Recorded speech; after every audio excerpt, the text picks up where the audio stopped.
Semana passada, levantaram aqui uma questão. As pessoas viram pessoas na rua, pessoas com vulnerabilidade social, em situação de rua, e aí se lembraram de que o município de Matão havia chamado para si, né, todo um atendimento nessa área. Estão lembrados? As primeiras matérias depois disso, a gente até mostrava pessoas que antes viviam na rua, já estavam trabalhando em empresas aqui, resgatando essas pessoas muito além do prato de comida, mas também para uma vida, enfim, uma vida social, uma vida de trabalho e tudo mais. Ainda era essa e tudo, e nós até aplaudimos muito na época, porque de pronto deu para ver que a intenção era muito boa. E faz quanto tempo? Faz mais ou menos um ano. Como muita gente, nos últimos dias, na semana passada, pelo menos umas 3 pessoas relataram aqui terem notado as pessoas, ou pelo menos algumas delas nas ruas, se lembraram desse projeto. Nós lembramos também de fazer aqui uma prestação de contas, se assim desejasse o projeto Renascer da Prefeitura, do que foi feito nesse tempo e por que, vez ou outra, você ainda vê pessoas morando na rua. Para explicar melhor isso, nós trouxemos aqui ao estúdio o João Paulo, assistente social técnico do projeto Renascer. Bom dia, João. Bom dia, Daércio. Bom dia a todos os ouvintes da Rádio Saudades FM. Tudo bem? Tudo bom com vocês lá? Tudo ótimo. Pois é, basicamente é por isso que a gente te convidou, como oportunidade, inclusive para vocês também dizerem aquilo que algumas pessoas estão entendendo como: será que não está dando certo o Renascer por ver pessoas nas ruas de novo? Então eu pediria que depois, antes que você dissesse o que na prática foi feito lá, que inicialmente você já entrasse com a resposta a essas pessoas, né? Do porquê ainda, apesar do projeto que prometia retirar essas pessoas, elas ainda são vistas nas ruas e praças. Então, Daércio, é o seguinte, de abril a dezembro de 2022, passaram pelo Renascer 460 pessoas. Essas pessoas são daqui da cidade, né? Uma porcentagem de 80 pessoas a 90. 460? 460. De quando a quando? Abril a dezembro de 2022. Ah, estamos falando do ano passado. Isso, todo. do ano passado. Tá. Então, essas pessoas que passaram por lá, 80 pessoas são de Matão. Maioria. A maioria de Matão, e as outras pessoas são pessoas de fora. O nosso levantamento é o seguinte: tem pessoas que foram acolhidas, né? Porque o acolhimento acontece. As pessoas que são de fora, esse prazo é de 1 mês. E as pessoas que são de Matão é até 3 meses que a gente dá esse prazo, até mesmo para fazer as nossas intervenções com a equipe de técnico, né? Especializada, composto por assistente social, psicólogo, psicopedagoga, uma advogada também. Então, nesse caso, assim, já respondendo a sua pergunta, acontece o seguinte: a gente tenta fazer o nosso trabalho lá, né? Fazer uma triagem, um acolhimento, tenta às vezes resgatar o vínculo, só que às vezes a gente fica muito preso na dependência química, né? Porque a gente percebe que isso é um caso nacional, não é só uma realidade de Matão. A gente enfrenta, ultimamente, o governo do estado de São Paulo tem pensado muito nessa questão, né? Daquele projeto saindo das ruas, enfim, né? Pegar essa população, levar para o interior, fazer um trabalho no campo, mas não é uma tarefa fácil, porque são multifatores, estar na rua são multifatores. Aquelas pessoas que você encontra hoje na praça são pessoas que às vezes já passaram vários momentos no Renascer. Eles ficam um período e não querem mais ficar. Então, inclusive, o acolhimento lá no Renascer acontece de forma voluntária. A gente jamais pode obrigar ninguém a ficar lá. Inclusive, a gente tem toda vez intensificado, indo lá, conversar, orientar, fazer o contato com a família. Eles fogem. Eles não ficam. E lá também no E Renascer... legalmente vocês não podem prender a pessoa. Não, porque... Não foi feita uma internação compulsória, Não. tudo, né? Porque aí eles podem alegar que está em cárcere privado também. Sim, Então a gente coisa. jamais. É um acolhimento de forma voluntária. E A gente droga, cria uma. a droga atrai ele para fora outra vez, porque lá vocês não servem droga, lógico. Sim, exatamente. Né? Tem esse... Porque até antes, Odércio, do acolhimento, a gente tem toda uma regra, né, de acolhimento. Não é só chegar e usufruir daquele espaço. Porque aquele espaço nós fornecemos alimentação, Aí tem as atividades lá também, oficinas terapêuticas, oficinas pedagógicas. Isso continua funcionando? Sim, continua normalmente. Todos os dias nós temos um cronograma de atividade. De segunda-feira a gente tem parceria também com a prefeitura, onde realiza atividades lá de oficina de artesanato. Nós temos também um curso de costura. A gente tem a horta comunitária. Então, os Isso acolhidos... tudo está funcionando normalmente? Normalmente. E são pessoas que estavam nas ruas que tocam isso aí tudo lá? Isso. Quando eles chegam lá, né, eles assinam um termo de trabalho voluntário, né? E aí nós elaboramos um cronograma de trabalho de laboterapia e todos os dias cada um fica responsável por uma parte do projeto. Todo mundo que é recolhido da rua é dependente químico, necessariamente? O Darcy, então, Pode falar. o levantamento que nós fizemos, até de abril a dezembro, nós percebemos que o nosso público é pessoas em situação de rua. Essa nova realidade que nós estamos vivendo atualmente, a gente percebe que agora é o público álcool e droga. Então, a gente percebeu que agora essa demanda de álcool e droga tem aumentado muito. Então, a problemática nossa é essa, né? De intensificar esse fluxo, né? De acolhimento e até mesmo tentar se articular com a saúde, porque a gente percebe que agora as pessoas que estão na praça, que estão em espaços públicos, a gente percebe que é usuário ou de álcool ou de outras drogas, né?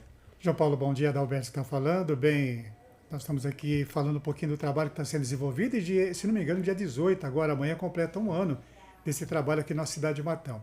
Essas pessoas que vivem na rua ainda, de vez em quando, a gente percebe que um período volta e depois some de novo, principalmente no centro da cidade, na Praça Central, ali próximo da Igreja Matriz. A maioria dessas pessoas são residentes da cidade de Matão, que saíram das suas casas, não querem voltar e preferem morar na rua? De acordo com o último levantamento que nós fizemos, a gente percebe que sim, a maioria são da cidade de Matão, né? Algumas pessoas estão totalmente com o vínculo fragilizados, né? O vínculo familiares fragilizados, e outras pessoas são de outras cidades. O que a gente tem feito, as abordagens, né? Intensificado as abordagens, para que a gente consiga também dar um destino para essas pessoas, né? Ou que seja, encaminhar essas pessoas. Porque não faz sentido se a gente tem toda essa estrutura que o Renascer oferece, se o albergue também está ali para suprir essa necessidade, caso de passagem, encaminhamento, e a pessoa ainda persistir em permanecer lá. Então, o Renascer tem feito seu trabalho todos os dias, tem ido lá, tem conversado, só como eu disse anteriormente, o acolhimento acontece de forma voluntária e a gente não pode obrigar as pessoas a estar indo para lá. E alguns ainda, devido à dependência, eles preferem permanecer ali. E o que a gente também, aproveitando esse momento, o que a gente precisa é de mais apoio também, né? Da GCM, da Polícia Militar, para que a gente consiga fazer um trabalho com mais êxito, né? Que tem um pouco mais de visibilidade e que a gente também consiga... A gente não vai conseguir tirar todos da rua, né? Mas pelo menos dar uma amenizada nessa questão. Já aconteceu, João Paulo, casos de pessoas, por exemplo, residentes aqui na cidade de Matão, de participar do projeto Renascer, voltar para a rua e vocês levarem novamente? Isso pode acontecer? Se a pessoa quiser realmente voltar de novo, pode acontecer? Então, esse caso acontece com frequência, né? Todas as pessoas que estão ali na praça, ou outros lugares também, a gente tem feito esse trabalho de sempre estar acolhendo novamente. A gente nunca vai fechar as portas, falar que não vai acolher. É claro que a gente tem uma quantidade de vagas também, né? Hoje a gente trabalha com 40 vagas lá no programa Renascer, mas essas pessoas que realmente têm interesse de estar voltando, a gente tem intensificado o nosso trabalho, tem acolhido novamente e tem entrado em contato com a rede, né, para pensar nessa possibilidade que a gente pode fazer para, inclusive, estar ali para garantir seus direitos, né? Bem, nós recebemos aqui diariamente o boletim que é encaminhado por vocês do trabalho que está sendo desenvolvido pelo Renascer. Nós temos aí, desde quando começou, dia 18/4/2022, 787 pessoas já foram acolhidas pelo projeto. Dessas 787, 664 foram encaminhados para as cidades de origem. São pessoas que vêm, chegam até Matão, passa pelo Renascer, pelo projeto de vocês, e vocês acabam encaminhando. Nesse caso, encaminha dando passagem para seguir para frente, ou tenta entrar em contato com a família, ele faz um levantamento, como é que funciona? Então, nesse caso, é o seguinte, né? Nós entramos... Após o acolhimento, que passa por técnicos especializados, né, que é assistente social, psicólogo, a psicopedagoga o educador social, nós fazemos um levantamento, né? Vê a necessidade daquele cidadão e já entramos em contato, né, com a sua rede de apoio. Ou seja, tentar restabelecer o seu vínculo familiar, que às vezes se encontra totalmente fragilizado. E nesses casos, a gente às vezes não tem êxito, né, no nosso trabalho porque a gente não consegue contato de familiar nenhum. Ou às vezes até a família acaba abrindo mão, fala que não quer, devido a uma grande dependência, enfim, né? Mas a gente tem se articulado, até mesmo se a gente não consegue suprir essa necessidade naquele momento, a gente tem trabalhado esse indivíduo ali mesmo no renascer. Porque no renascer acaba sendo um processo de ressocialização, né? A gente preparar ele para a sociedade, para ser reinserido novamente na sociedade. E nesses casos, quando acontece, até no começo, antes de setembro, a gente conseguia encaminhar a cidade de origem. Chegava um determinado acolhido no renascer, nós fazia a ficha, fazia toda uma entrevista, né, com esse acolhido, a gente via a real necessidade e encaminhava a cidade de origem. Ou seja, Araraquara, Barretos, São José do Rio Preto, enfim, toda a região e fora também do estado de São Paulo. Então, é essa demanda, né, que a gente tem crescido bastante aqui pra gente. Só que após setembro, chegou o albergue. O albergue trabalha no sentido de casa de passagem. Você é acolhido num dia, no próximo dia você é encaminhado. Ou seja, Araraquara ou Taquaritinga. Então a gente tem encaminhado esse público ou para Araraquara ou Taquaritinga. A gente está com uma nova proposta aí para tentar ver se a gente consegue mais uns 100 quilômetros aí, porque fica muito próximo, né? 30 quilômetros, então a gente, às vezes, a gente encaminha e essas pessoas às vezes acabam retornando para cá. Por quê? Porque as outras cidades não fornecem a passagem. Ou se a pessoa passou para Araraquara, ela tem que, depois de um ano, que ela pode pegar a passagem novamente. Então, aí os outros municípios acabam encaminhando para cá de novo. E a gente tem que fazer um novo acolhimento, conversar e pensar numa possibilidade de encaminhar esse indivíduo, né? Acontece, João Paulo, de pessoas passarem, só de passagem, passaram por aqui, não tem dinheiro para conseguir ir para a cidade de destino e vocês acabam acolhendo ou não? Ou não faz esse trabalho? Então, quem tem feito bastante esse trabalho é o albergue, né? E no caso, se a gente vê a real necessidade, se a pessoa veio aqui para algum objetivo, né? Ou seja, por trabalho, ou voltar para sua cidade de origem, às vezes a gente até tenta segurar essa pessoa até o dia do seu Auxílio Brasil. Porque ele recebendo esse dinheiro, ele pode muito bem suprir essa despesa, né? Comprar passagem e até ir no seu destino, né? Que ele pretende estar indo. Sobre essa reclamação que a gente recebeu na semana passada de alguns moradores de Matão, qual que é a importância da participação da comunidade perante vocês, perante o projeto? A comunidade pode participar, pode entrar em contato com vocês, mostrando e falando onde tem pessoas vulneráveis em situação de rua? Sim, com certeza. O Renascer está lá, né? A gente espera que a população vá nos visitar, né? Para conhecer um pouco do nosso trabalho também. E mesmo fica também uma alerta, né, para a população, para que em vez de você estar ali contribuindo com dinheiro, contribuindo com alimentação, ofereça oportunidade. Tá ali orientando essas pessoas, porque hoje nós temos um serviço de acolhimento para essas pessoas. Então não faz sentido de você estar ali contribuindo para que ela permaneça nas ruas de Matão. Você percebe que às vezes você tá ali na praça, até mesmo no semáforo, as pessoas vão passando, vão contribuindo, ou que seja, com dinheiro, com moeda, e às vezes fica difícil a gente conseguir ter um diálogo com essas pessoas porque elas não querem sair dali. Então a gente pede para a população, em vez de estar contribuindo com dinheiro, ofereça oportunidades e até mesmo encaminhe essas pessoas para o Renascer, para que a gente consiga fazer um trabalho lá dentro. Porque temos uma equipe especializada para isso, para estar fazendo esse trabalho. Agora, se a gente continuar ainda nessa realidade de contribuir, a gente fortalece para que eles continuem ficando nas ruas. Existe um telefone à disposição onde a população pode entrar em contato com o Projeto Renascer? Sim, o telefone é 16 3504 1711. Eu verifiquei também no boletim que nós recebemos que algumas pessoas foram encaminhadas para o mercado de trabalho. Fala um pouco desse trabalho desenvolvido. Então, o mercado de trabalho, a maioria das pessoas que foram encaminhadas para as empresas aqui de Matão, né? Que seja o McDonald's, Petrosol, no ramo de construção civil, a maioria são pessoas de Matão. Nós conseguimos, né, fazer um trabalho ali com eles e automaticamente nós encaminhamos essas pessoas para o mercado de trabalho, ou seja, com parcerias, porque sozinho o Renascer não consegue dar conta da demanda. Agora, se a gente tiver uma parceria com empresa, com os órgãos públicos, com certeza o nosso trabalho vai crescendo cada vez mais.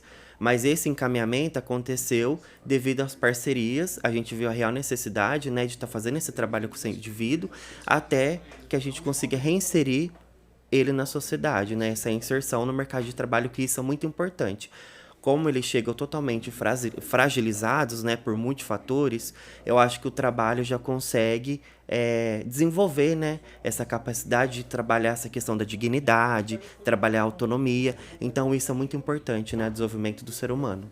48 pessoas que passaram pelo projeto Renascer estão no mercado de trabalho pelo regime CLT. Antes dessa pessoa para o mercado de trabalho, existe toda uma preparação psicológica com essa pessoa? Então, na verdade, quando essa pessoa chega, a gente tem até um mês para fazer um plano de vida para eles. Pensando nesses objetivos curtos e até mesmo naqueles objetivos um pouco mais longos. Até mesmo para ver o que a pessoa busca naquele momento. Nós vamos trabalhando, né, esse indivíduo para que a gente consiga estar encaminhando ele para o mercado de trabalho. Ou seja, ele também são pessoas que precisam ser acompanhadas, porque a qualquer momento ele pode recair, porque são pessoas usuárias, né, dependente de álcool e droga.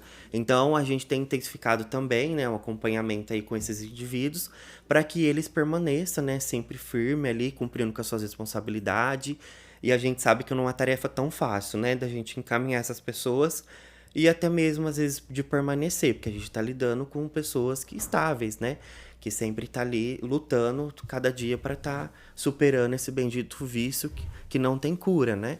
Então a gente, às vezes, está ali intensificando porque esse fluxo que a gente estamos articulando com a saúde é muito importante para que ele vá passar pelo centro de atendimento, né, psicossocial, álcool e outras drogas, para estar fazendo acompanhamento, estar tomando os remédios, para estar dando uma amenizada, né, nessa situação. É claro que, como não tem cura, então a gente tem trabalhado muito isso, né? Já falou nesses casos onde as pessoas estão no centro da cidade, como falou na semana passada, eu volto nesse assunto, pessoas que ainda estão em situação de rua. Existe um trabalho realizado por vocês, é diário, semanal, onde vocês fazem, vamos dizer assim, uma vigilância no centro da cidade, com apoio da Polícia Militar, da Guarda Municipal, para estar conversando com essas pessoas? Sim, a gente realizamos abordagens, né, todos os dias, no período da manhã ou no período da tarde, a gente intercala esses dias, né, mas a gente sabe da necessidade, né, que se encontra dessas pessoas que ficam na praça, ficam na igreja, enfim, né, nesses territórios mais vulneráveis. A gente, com certeza, tem pensado muito nisso, só como eu disse, volto a falar, às vezes fica muito difícil só o Renascer tá indo lá, tá cumprindo com o papel do Renascer, e às vezes a pessoa persiste, tá permanecendo ali, devido o uso, né, abusivo de álcool ou outras drogas também, né?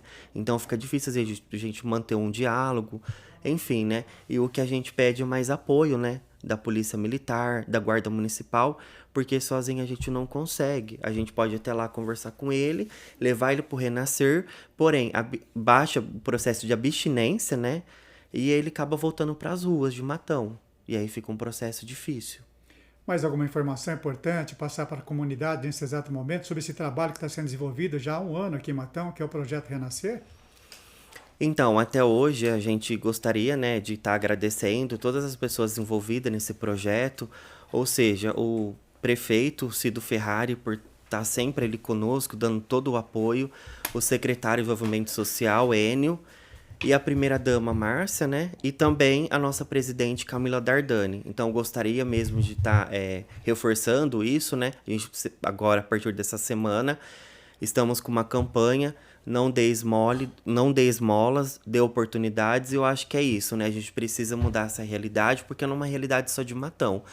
Os estudiosos estão pensando nessas questões, né? Porque, né, em São Paulo a gente tá percebendo que tá cada vez movimentando mais essas pessoas, que vão fazer com essas pessoas, mas não é um processo tão fácil assim, né, da gente pensar nessa realidade. Então aqui a gente tem atuado bastante assim com as parcerias, e o Renascer tá de portas abertas, né, para a população tá indo lá nos visitar, conhecer e até mesmo estar ali dialogando com a gente. Muito bem. Então, na verdade, a entrevista com o João está acontecendo porque vocês sugeriram a matéria por terem visto ainda moradores de rua em Matão e terem imaginado que todos eles deveriam estar abrigados lá no projeto e por que que não estavam. Essa era a dúvida. Basicamente, a resposta do João os que ainda são vistos, na verdade, já passaram por lá, mas são casos de dependência química e o projeto não tem como legalmente mantê-los lá fechados. Quer dizer, eles têm o direito de sair se desejar, não é uma internação compulsória, por exemplo, de um dependente químico. Aí é diferente. Então, nesse caso, se eles desejam sair, o projeto não tem como contê-los, porque, do contrário, o próprio projeto seria processado aí por não respeitar o direito de indivíduo cidadão, ou por então alguém entender que eles estavam sendo mantidos ali numa situação análoga, seria bem esse caso, né? Análoga à escravidão, mas digo, enfim, os seus direitos constitucionais estariam sendo desrespeitados. Se eles desejam sair, eles saem sem que ninguém possa impedir nem o projeto. E de modo que o que ele disse é que a grande maioria, inclusive a grande maioria é de Matão mesmo, são residentes aqui, de famílias daqui, né? E eles, a grande maioria fica participando do projeto que os acolhe, mas tem uma parte que são casos de dependência química que eles não têm como conter. Se assim a pessoa desejar, ela sai mesmo e volta para a rua. Essa é uma situação que agora precisa ser tratada, além da questão dos que ficam, aqueles que não ficam. Porque aí, se a dependência química é a questão, então temos que ver aqui o tratamento da dependência química mesmo, né? E, por outro lado, chamar a atenção das famílias, porque se 80% deles são daqui, a pergunta é, a família está acompanhando isso tudo? Porque se eles vão para a rua e não ficam lá no projeto, é de se imaginar que essa mesma dependência química os leva para a rua sem que a família tenha um controle sobre isso mais. Tudo bem, mas está querendo saber, tentando uma internação, há internação disponível? Se assim for o desejo, se não for, há ainda o expediente da internação compulsória, ou seja, a família pleitear na justiça essa internação, de modo a que, ainda que não seja a vontade dele, se essa situação já está toda tão perdida assim no mundo da droga, a própria família fazer alguma coisa no sentido de, quem sabe, uma internação compulsória para o bem da pessoa, porque ela está fora de si já, se perdeu. Mas a família pode fazer alguma coisa. Por isso que eu estou dizendo, se 80% é daqui, onde é que está a família? Eu estou certo no que eu estou dizendo? Acho que sim, né? Só vou fazer um... Né? Não é isso? Sim. Ô, Darcy, então, esse ponto que você trouxe é essencial, muito importante, né, da gente discutir essa questão. O que a gente percebe é o seguinte: essas pessoas que estão nessa situação, o que a gente tem feito? Tem acolhido e tem pensado nessa possibilidade de encaminhar para a comunidade terapêutica. A internação acontece da seguinte forma: a internação voluntária, quando a pessoa aceita o tratamento, né? A internação involuntária, quando vai contra a vontade da pessoa, e essa questão da comunidade de internação compulsória, né? Que são casos judicialmente, enfim, né? Porque a gente percebe que os casos realmente estão indo mais para compulsória, porque a pessoa não aceita. Não aceita. Não aceita. Quase. E aí acaba sendo um processo difícil, né? Da gente estar ali, a gente tá tentando encaminhar, só que às vezes quando a gente encaminha para internação voluntária, a pessoa fica lá um mês e já sai, não consegue ficar. Suficiente. não consegue ficar. Então, a gente tem trabalhado, né? Ali no Renascer a gente tem feito um trabalho de comunidade terapêutica também, né? Que a gente sabe da real necessidade aí. E devido essa questão ter aumentado bastante, essa realidade ter aumentado bastante. E o contato com a família também, a gente tem fortalecido com a rede, né? A gente tem agora o CAERS, que é um centro de atendimento especializado e reintegração social, que faz esse contato direto com essas famílias. Essas famílias que são de Matão, eles vão até a casa dessas famílias para estar fazendo orientações, acompanhamento. Por quê? O trabalho não é feito só com o indivíduo, mas sim com a sua família. Porque às vezes a gente prepara um indivíduo, só que a família está vivendo outra realidade. Porque a família às vezes acaba se tornando dependente químico. De estar ali pagando a conta, de estar ali, às vezes está indo numa boca, está pegando um celular, que está ali preso, enfim, um documento. Então às vezes a gente percebe que a família também acaba sofrendo muito, né, com essa situação. Por isso que a gente acaba trabalhando todo o seu núcleo familiar. É bem complexo isso, né? Bom, mas o que a nossa proposta era de que vocês soubessem, não é? Por eles próprios, como é que está funcionando, se está funcionando, e sim está, e que os casos que extrapolam a possibilidade de ser atendido lá são casos de dependência química, e aí vamos ter que tratar disso aí em outra matéria, porque lá vai uma nova especialidade para atendê-los nesse caso. E a família também. E não é difícil localizar essa família. Se 80% dos casos atendidos são daqui, não vai ser difícil encontrar um familiar aí para também tomar alguma medida, fazer alguma coisa e ajudar a recompor essa pessoa que está entregue às drogas. Obrigado a você, João. Bom dia, viu? Bom dia, Darcy. Bom dia, Muito bom obrigado dia. pelo espaço, pela presença, viu?